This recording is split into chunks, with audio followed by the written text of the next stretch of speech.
So in today's video, we're gonna take a look at what's gonna happen if Bangladesh tries to form an empire in 2024. And they're gonna be invading some of their neighboring countries in order to form the empire. So yeah, let's get right into the video. Now, as we can see here, Bangladesh only borders two countries, which are India and Myanmar. So they can't just go ahead and invade India. And they only have one option. And yeah, they kind of do this. One more thing is that Bangladesh is a very strong country. Also guys, Bangladesh has a huge population if you don't know. I mean, it has around the same population as Russia. So yeah, you can think of Russia invading Myanmar right now. I mean, not military wise, but population wise. But anyways, because of the civil war in Myanmar, we can see that they lost their capital city and they're losing ground to the Bengalis. But after losing their capital city, we can see that Myanmar goes ahead and surrenders. And in a peace treaty, we can see that all of Myanmar got completely annexed by Bangladesh. Now you might think that Bangladesh is a small country, they can't just annex all of this. But as I told you, they have around 160 or 170 million people living within their borders. So yeah, they can just spread their population in these provinces now. But yeah, they're gonna try to stabilize their country now. But still, they want more and more land. Now Bangladesh here has a very good economy. And after getting Myanmar, they have a very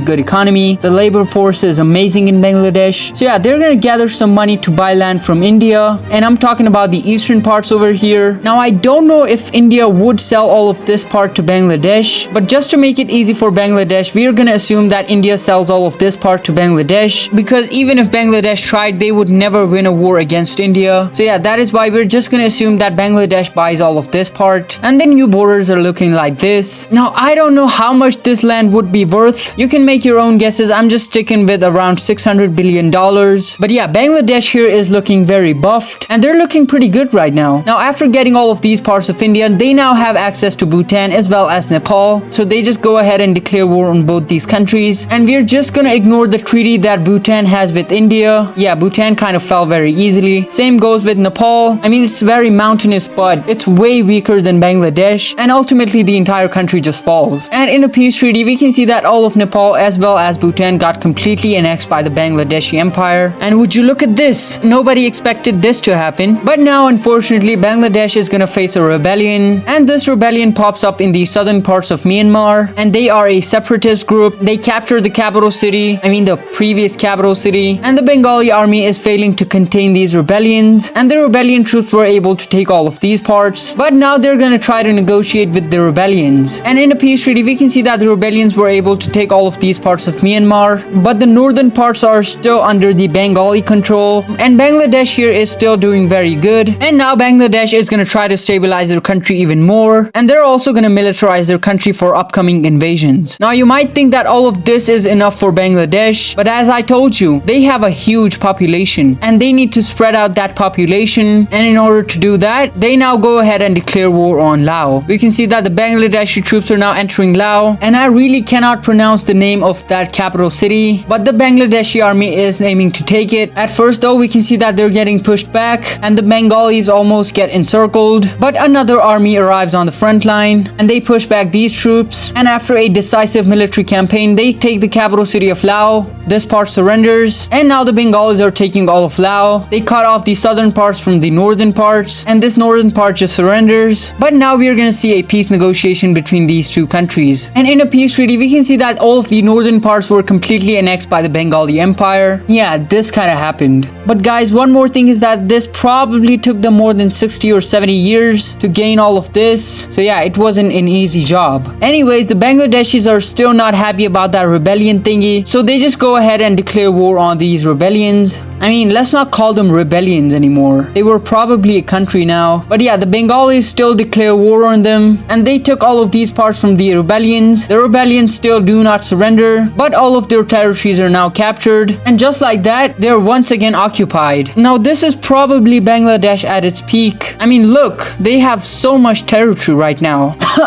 Someone is jealous. Probably not Pakistan. But yeah, this was gonna be a shorter video because of obvious reasons. So yeah, this is gonna be it for today's video. If you enjoyed this video, make sure to subscribe, leave a comment, and tell me what you guys want to see in the future. And thank you for watching.